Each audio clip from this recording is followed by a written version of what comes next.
मी Shivshambhu Chhava news आज धाराशिव जिल्हाधिकारी कार्यालयासमोर आज आमरण उपोषण आहे।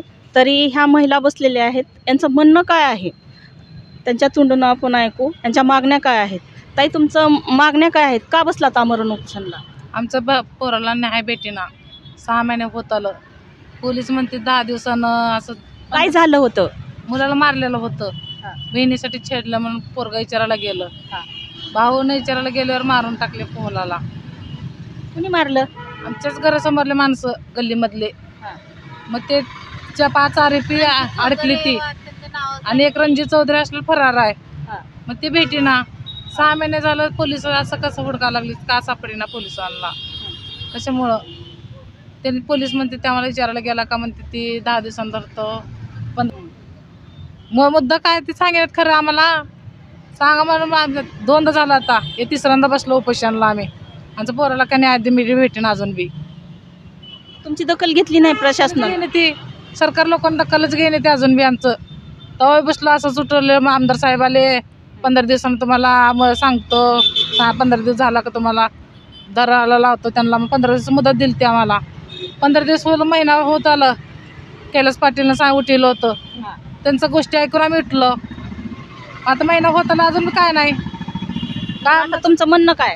आमचं म्हणणं काय, रणजितला धराव, आमचं काय ते कागदीवरलं सगळं आम्हाला मदत सगळं मग करावं, न्याय करावं, न्याय भेटावा आम्हाला।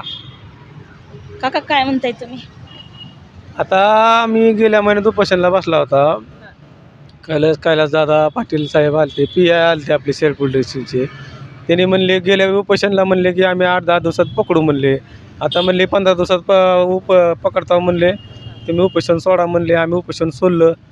आता 6 महिने होऊन गेलं तरी ह्यानी धराच लागलेत। मग आमचा काळा दौरा असल्याशिवाय ह्यानी धरण आहेत ना, ह्यांचे 2 नंबर धंदे आहेत। बेनकारणांचे 2 नंबर धंदे असल्यामुळे, ह्यांचे कॉन्टॅक्ट चांगले असल्यामुळे ह्याला धरण ह्याला सपोर्ट आहे राजकारणी। मग मला सांगा, सरकारला विचारायचे की गरिबाला नाही मिळते का नाही, ही आमची मागणी आहे। ती रणजित चौधरीला अटक करतात का नाहीत ही प्रश्न आम्ही म्हणून उपोषणला बसलो आम्ही 3ऱ्या वेळेची। आता मला सांगा, गरिबाला आतापर्यंत नाही भेटला का? कधीच भेटलेला नाही। ही पैसे खाऊन दाबोदाबी करून असं गरिबाला चिडून टाकलेली आहे ती पोलीस शासनानं। पण मग आमच्या एक सरकारला विनंती आहे की बाबा, सरकार जर गरिबाचं असलं तर गरिबाला न्याय द्या ना। 6-6 महिने गावात फिरून जर आरोपी सापडत नसल्यावर ही किती लाचार गोष्ट आहे म्हणा या पोलीसच्या शासनाला। ह्याला लाजी बी वाटत नाही थोडे बी, अशी 15 दिवसाला धरतो, 8 दिवसाला धरतो, असं आश्वासन देते ती। असं जर मोठ्या लोकांचं जर असं पोरगं जर मारलं असतं तर आणि 10 दिवसात 8 दिवसात अटक करून ह्याला फाशी शिक्षा दिली असते। पण गरिबाला काय असं करायला लागली ती सरकारच बरोबर नाही। मग आता तुमचं म्हणणं काय? उठणार कधी तुम्ही? आमचा जवळशे आमच्या मागण्या पूर्ण होत नाही, त्याला अटक करत नाही तर आम्ही जवळशे आता उठणार नाही। काय बाबा, कोण येऊ दे ना, कोण बी आलं तरी आम्ही उठणार नाही। आमच्या मागण्या काय आहेत, आमच्या बाबा मागण्या बघावं, ते परत त्यांना अटक करावं, नाहीतर कोणच उठणार नाही। आणि हे आत्मदहनाचा आम्ही इशारा बी देऊ की लकर व्हायचं आहेत, कारण की सरकारच बरोबर नाही। हे सरकारनं तर हे चुकीचं केलं नाही सगळं। ही भ्रष्टाचार सरकारमुळे व्हायला लागलं, ही भाजप सरकारमुळे व्हायला लागलं भ्रष्टाचार, दुसरं काय नाही। तर आता पण आरोपी सापडले असते ना, त्यांचेच लोक सपोर्ट करायला लागल्यावर कसं सापडणार आहेत मला सांगा की तुम्ही?